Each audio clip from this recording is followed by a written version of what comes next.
BA भाग द्वितीय की छात्राओं, हम लोग राजनीति विज्ञान के अंतर्गत फर्स्ट पेपर प्रमुख राज्य व्यवस्थाओं के अंतर्गत हम स्विट्ज़रलैंड के संविधान को पढ़ रहे थे। आज हम स्विट्ज़रलैंड के संविधान के अंतर्गत, जैसे कि कल हम लोगों ने वीडियो में प्रत्यक्ष प्रजातंत्र के साधन के बारे में पढ़ा था, आज हम प्रत्यक्ष प्रजातंत्र का मूल्यांकन देखेंगे और साथ ही हम ये पढ़ेंगे कि यहाँ पर प्रत्यक्ष प्रजातंत्र क्यों सफल है और अन्य देशों में क्यों नहीं है। तो सबसे पहले हम इसका मूल्यांकन देखते हैं। तो मूल्यांकन के अंतर्गत हम सबसे पहले इसके गुण देखते हैं कि इसका क्यों, इसके क्या फ़ायदे हैं। सबसे पहली बात आती है कि जन इच्छा जानने का साधन है प्रत्यक्ष प्रजातंत्र। ये जानने जो प्रशासन में है, जो विधायिका है, वह ये जानती है, सरकार जो ये जान सकती है कि जनता क्या चाहती है, क्योंकि वहाँ पर जनमत संग्रह आरंभन के माध्यम से ये पता चल जाता है कि जनता क्या चाह रही है और उनकी क्या इच्छा है, किस विषय पर वो कानून बनाना चाहती है, किस पर नहीं, इसके बारे में उन्हें पता चल जाता है। दूसरी बात आती है विधायी त्रुटियों के उपचार। विधायी त्रुटियों के उपचार के अंतर्गत हम जब बात करते हैं तो यदि कई बार क्या होता है कि व्यवस्थापिका के द्वारा जो कानून बनाए जाते हैं उसमें कोई कमियां रह जाती हैं, और यदि कोई कमी रह जाती है तो उसमें जल्दबाजी में यदि उसने कानून बनाया है या कोई संशोधन किया है तो उसके लिए जनता के पास जाता है, जनता उस पर अपना समर्थन देती है। तो कई बार जब असमर्थन मिल जाता है तो उनको ये पता चल जाता है कि कानून में क्या कमियां थीं जिससे कि उसे जनता ने असहमति प्रदान की है। नेक्स्ट है प्रतिनिधियों की दास्ता से मुक्ति। प्रतिनिधियों की दास्ता से मुक्ति यानी कई लोकतंत्र में क्या होता है कि जो जनता है अपने प्रतिनिधि चुनती है जिनके माध्यम से वो शासन चलाते हैं, और एक बार जब चुन लिए जाते हैं तो प्रतिनिधि जो हैं जनता के, वे जनता पर अपना आधिपत्य जमाते हैं और उनसे वही कार्य कराते हैं जो उनकी इच्छा होती है।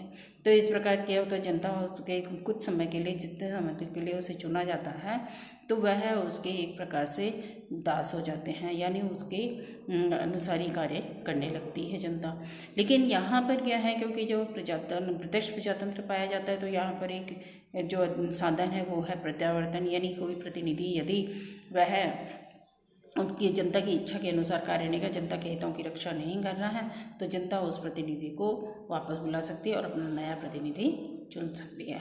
तो इसीलिए क्या होता है कि प्रतिनिधि एक बार चुन लिए जाए तो ये नहीं है कि वह एक निश्चित समय के लिए चुन लिए गए हैं, उन्हें ये भी डर रहता है कि वह किसी एक उसे कभी भी यदि वह जनता के हितों की उपेक्षा करेगा तो वह उसे वापस भी बुलाया जा सकता है। नेक्स्ट है व्यवस्थापिका और जनता के बीच निरंतर संपर्क। अब क्योंकि हर समय के लिए जनता जो है उसमें निर्णयों में भाग लेती है और कानून बनाने में भाग लेती है, तो इसलिए क्या होता है कि जब व्यवस्थापिका जो है वह जनता के साथ वह कई बार संपर्क में बनी रहती हैं, जनमत संग्रह के माध्यम से, आरंभन के माध्यम से, और उनके इच्छा को जानने के लिए। तो इसलिए व्यवस्थापिका और जनता के मध्य जो है लगातार संपर्क बना रहता है। नेक्स्ट है राजनीतिक शिक्षा का साधन है प्रत्यक्ष प्रजातंत्र, क्योंकि इसमें बार बार जब जनता इसमें भाग लेती है तो जनता को एक राजनीतिक शिक्षण प्रदान हो जाता है। उन्हें ये पता चलता है कि हमें किस मतदान का क्या महत्व है, इस बारे में उनको राजनीतिक रूप से कि किस प्रकार से निर्णय लिए जाते हैं उसकी भी शिक्षा मिल जाती है। तो इसलिए जनता जो है वो कैसी हो जाती है, राजनीतिक रूप से शिक्षित हो जाती है। नेक्स्ट है विधियों की अनुपालना सरल है, क्योंकि जो कानून बनाए जाते हैं व्यवस्थापिका के द्वारा, अधिकांश हम देखते हैं देशों में अप्रत्यक्ष प्रजातंत्र। अप्रत्यक्ष प्रजातंत्र के अंतर्गत क्या होता है कि जो जनता है और जो व्यवस्थापिका कानून बनाती है तो उन कानून की पालना में कई बार उसमें मुश्किल आ जाती है। लेकिन यहाँ पर क्योंकि कानून के बनाने में जनता का हस्तक्षेप रहता है, जनता की सहमति होती है, तो इसलिए उसकी पालना भी सरल हो जाती है, आसानी से जनता जो है उन्हें स्वीकार कर लेती है। फिर आता है गतिरोध की कम संभावना। अब क्योंकि व्यवस्थापिका अपनी इच्छा के अनुसार भी कई बार कानून बना लेते हैं जो कि देश के लिए उपयोगी होते हैं, लेकिन यहाँ पर क्योंकि जनता जब उसमें अपनी सहमति प्रदान करती है तो किसी प्रकार से व्यवस्थापिका के और जनता के मध्य कोई भी गतिरोध की स्थिति उत्पन्न नहीं होती और ना ही कानून के प्रति कोई उनकी उल्लंघना रहती है और ना ही वह उसकी उपेक्षा कर सकते हैं। तो इसलिए कोई गतिरोध या असंतोष की भावना उसमें नहीं होती। नेक्स्ट है दलों के कुप्रभाव से मुक्ति। दलों के कुप्रभाव से मुक्ति से तात्पर्य यह है कि यहाँ पर, क्योंकि जब हम अप्रत्यक्ष प्रजातंत्र में देखते हैं तो दलों का, राजनीतिक दल जो है वह काफ़ी सक्रिय हो जाते हैं और वो जनता को जो है कई राजनीतिक आधार पर उसको बांट देती है। तो इस प्रकार यहाँ पर क्योंकि प्रत्यक्ष प्रजातंत्र है तो जनता अपना हित और अहित आसानी से समझ सकती है और क्योंकि वो शिक्षित है तो इसीलिए वह दलों का इतना अधिक उसमें प्रभाव नहीं पड़ता है। जनता अपनी इच्छा के अनुसार ही उसमें हस्तक्षेप करती है। नेक्स्ट है स्वावलंबन की भावना का विकास। क्योंकि जनता जब स्वयं भाग ले रही है निर्णय प्रक्रिया में, प्रशासन के कार्य में, तो उससे क्या होता है कि जनता जो है वह स्वावलंबी हो जाती है। उनको ये लगता है कि सारा कार्य हमें ही करना है, तो वो एक प्रकार से उसमें स्वावलंबन की भावना का विकास हो जाता है। नेक्स्ट है राजनीतिक स्थिरता। राजनीतिक स्थिरता क्यों? क्योंकि जब सरकार ही कोई कार्य नहीं कर रही है, सरकार जो भी कार्य करती है उसमें जनता की इच्छा होती है, जनता की सहमति होती है, तो सहमति होती है तो राजनीतिक रूप से जो सरकार है वो अपनी एक निश्चित समय तक बनी रहती है और एक स्थिरता बनी रहती है। तो इसलिए कोई भी जो कार्य योजना बनानी होती है या नीति बनानी होती है तो वह आसानी से उसको लंबे समय तक बना सकती है। तो ये तो हमने देखे इसके प्रत्यक्ष प्रजातंत्र के गुण। अब हम देखते हैं प्रत्यक्ष प्रजातंत्र के दोष के, इसकी क्या कमियां हैं। तो सबसे पहली बात हम देखते हैं कि व्यवस्थापिका की प्रतिष्ठा पर आघात लगता है। व्यवस्थापिका की प्रतिष्ठा पर आघात किस प्रकार से? क्योंकि व्यवस्थापिका किसी प्रकार से जो उसका मुख्य कार्य है कानून बनाना, तो वो कानून जो बनाती है तो एक प्रकार से वह उस पर अपनी इच्छा से कोई देश के विकास के लिए वह कुछ सोच नहीं सकती। उसके वो जो भी कार्य करेगी उस पर जनमत संग्रह यानी जनता के हाथों में होता है, तो जनता ही ये निर्णय लेती है। तो इस प्रकार व्यवस्थापिका की जो प्रतिष्ठा है उस पर एक प्रकार से कमी आ जाती है। नेक्स्ट है विधि निर्माण के सुचारू रूप से संचालन में बाधा होती है। विधि निर्माण के में क्योंकि कानून बनाने के लिए एक विशिष्ट ज्ञान की आवश्यकता होती है और जो कानून जो बनता है उसमें कोई भी एक प्रकार से हम देखें तो सुचारू रूप से संचालन नहीं होता, क्योंकि उसमें हस्तक्षेप जनता की सहमति चाहिए। तो जनता की सहमति उसके लिए आवश्यक होती है, तो जनता की सहमति जब होगी तभी उसमें कानून बनाया जाएगा। तो इसमें एक प्रकार से एक विधि निर्माण में कई बार बाधा उत्पन्न हो जाती है क्योंकि जनता का इसमें हस्तक्षेप होता है। नेक्स्ट है प्रगतिशील विधियों के निर्माण में बाधक है। प्रगतिशील विधियों के निर्माण में क्यों? क्योंकि देश के विकास के लिए जो आवश्यक हैं कुछ कानून, उनको अगर व्यवस्थापिका बनाती हैं और उसमें असहमति जाहिर कर देती है कई बार जनता, तो उससे कई बार क्या होता है कि जो विकासशील जो देश के विकास के लिए जो आवश्यक है उन विषयों पर भी कई बार कानून नहीं बन पाता है। नेक्स्ट है योग्य व्यक्तियों को हतोत्साहित करना। क्योंकि अब सारा काम हस्तक्षेप किसका है? जनता का है, जनता के हाथों में है अंतिम शक्ति।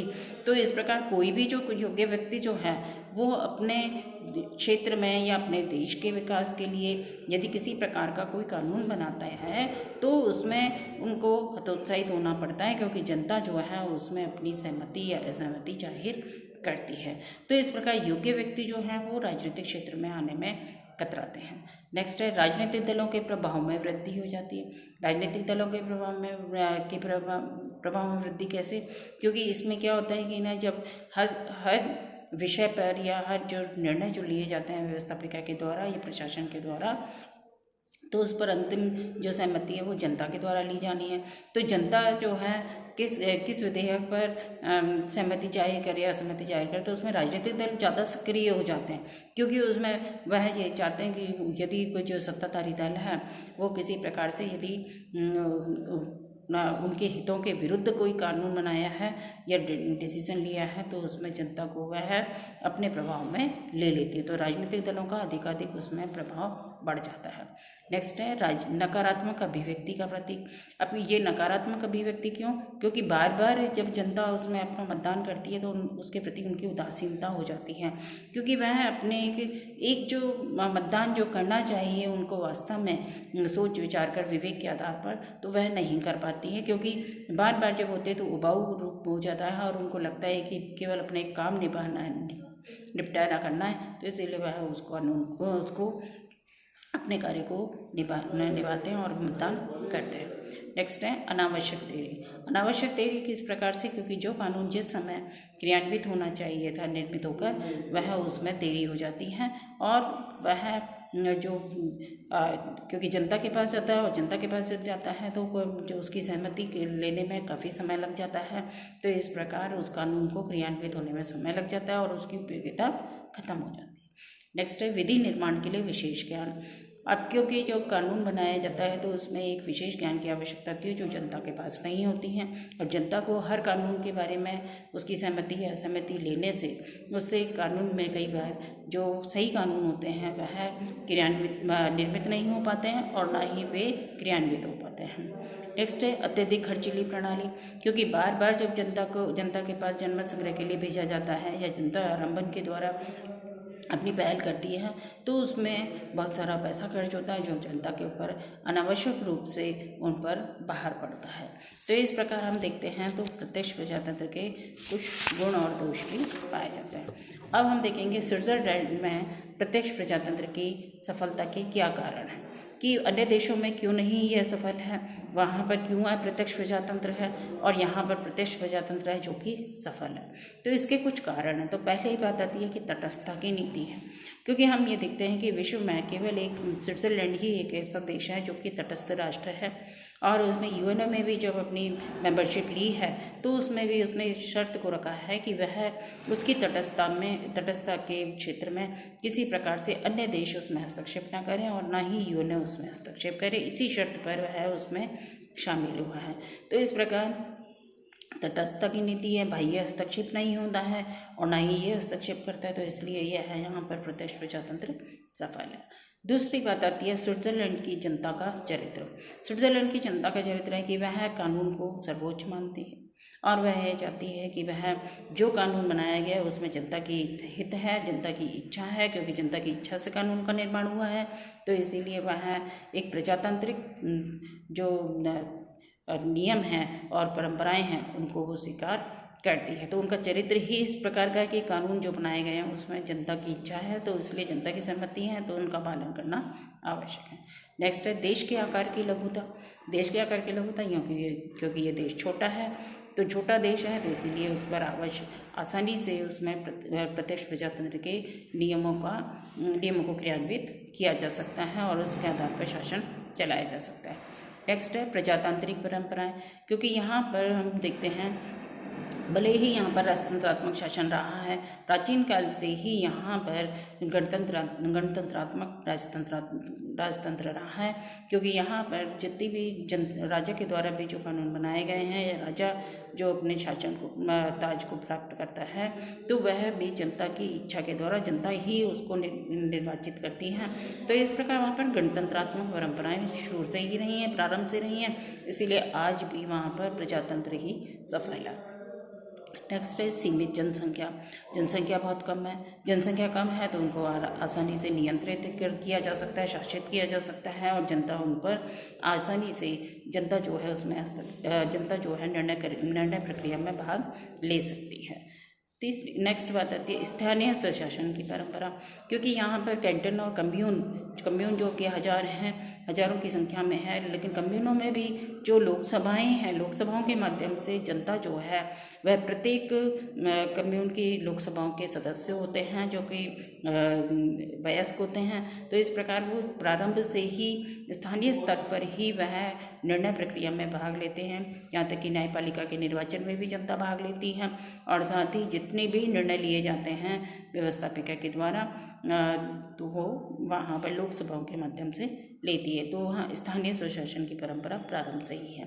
नेक्स्ट है राष्ट्रीय एकता है। क्योंकि वहाँ पर विभिन्न भाषाएं हैं, विभिन्न जातियां हैं, लेकिन उन सब में एक सहनशीलता, सहिष्णुता की भावना पाई जाती है। तो इसीलिए वहाँ पर ये प्रत्यक्ष प्रजातंत्र आसानी से पाई जाती है, क्योंकि प्रत्येक जो शासन में भी जो सदस्य हैं उन सबको समस्त भाषाएं आती हैं, समस्त जातियों के बारे में, संप्रदायों के बारे में उन्हें ज्ञान होता है। नेक्स्ट है अब अन्य कारण। अन्य कारण में सबसे पहली बात आती है कि संगठित राजनीतिक दल है। जो राजनीतिक दल हैं वो इतने संगठित हैं कि वह कोई भी राजनीतिक दल की सत्ता बने, लेकिन वह उन परंपराओं को नहीं तोड़ते हैं जो कि वहाँ पर प्रजातंत्र को सफल बनाने में आवश्यक है। तो इस प्रकार वहाँ पर राजनीतिक दल, छोटे छोटे राजनीतिक दल ना होकर वहाँ पर संगठित राजनीतिक दल पाए जाते हैं। फिर आते हैं आर्थिक समानता। वहाँ पर आर्थिक समानता यानी प्रत्येक व्यक्ति को अपनी आवश्यकताओं की पूर्ति के लिए धन कमाने की पूरी स्वतंत्रता पाई जाती है, उसमें किसी प्रकार की रोक टोक नहीं है। इसलिए वहाँ पर पूंजीवादी व्यवस्था है, वहाँ पे अधिक से धन जो पूंजीपति है वो और भी अधिक पूंजीपति मिलेगा और निर्धन व्यक्ति भी मिलेगा, लेकिन वहाँ पर सरकार के द्वारा या राज्य के द्वारा कोई अधिकार नहीं दिया गया है कि वह है कि उसकी कमाने की या उसके आर्थिक रूप से स्वतंत्रता पाई जाती है। तो वहाँ पर समानता है, प्रत्येक व्यक्ति किसी भी प्रकार का अपने आवश्यकताओं की पूर्ति के लिए कमा सकता है। नेक्स्ट है जनता की प्रवृत्ति स्वतंत्रता प्रिय है। जनता की जो है वह स्वतंत्र है और वहाँ पर वो चाहती है कि वह किसी प्रकार से जो शासक है वह उन पर कोई किसी प्रकार का नियंत्रण ना कर सके, वह स्वतंत्रता चाहती है और इसीलिए वह शासक को अपनी इच्छा के अनुसार यानी सहमति के द्वारा ही शासन करवाते हैं और उसमें अपने भाग लेते हैं। और इस प्रकार जो शासक है वह उनकी स्वतंत्रता में किसी प्रकार का हनन नहीं करते हैं। नेक्स्ट है शक्तियों का विकेंद्रीकरण पाया जाता है, क्योंकि यहाँ पर किसी केंद्रीय सत्ता पे ही नहीं वरन वह स्थानीय स्तर पर भी इनको जो शक्तियाँ हैं उनका विकेंद्रीकरण पाया जाता है, यानी आर्थिक और राजनीतिक जो शक्तियाँ हैं वो सब अलग अलग हैं और इस प्रकार वहाँ पर केंद्र, राज्य और स्थानीय स्तर पर इन शक्तियों का विकेंद्रीकरण पाया जाता है, इसलिए यहाँ पर प्रत्यक्ष प्रजातंत्र सफल है। तो ये तो हमने देखे आज प्रत्यक्ष प्रजातंत्र के बारे में।